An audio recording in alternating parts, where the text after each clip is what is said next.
I think sometimes congregations of faith think that we know all the answers, and it's important for us to talk to our community. It's important for us to talk to our neighbors, and important to talk to those around us to find out directly from them what the needs are for the community. I think Exactly. oftentimes we think we just go in and we can, if we build it, they will come. If we set it up, they will benefit. If we tell people what they need, then we can have social impact. And I have found personally, and I think it plays out, that if we exist in community, I mean, where we actually engage, where we actually interface, that we can hear what people really need more than we can tell them what we need.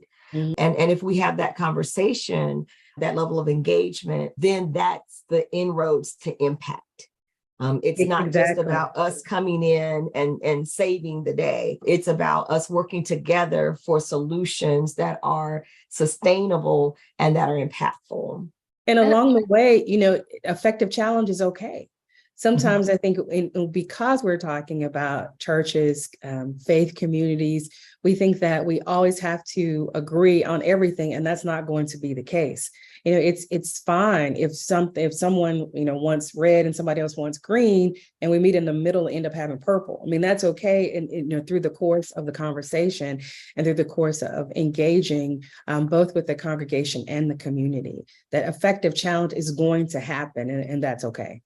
yeah, I couldn't agree more with both of you, particularly with Lisa's comment about listening and finding out from the community members what it is that they need.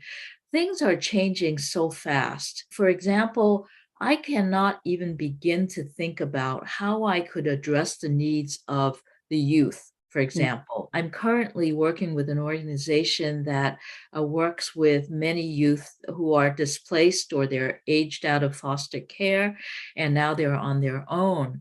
And the issues that they deal with might be somewhat related to issues that I might have dealt with in my younger years, but the overlay of things like technology, of the 24-hour news cycle, of the availability of guns, that puts a whole different layer on it. And I think that solutions that I may come up with may fall short because I do not have the lived experience.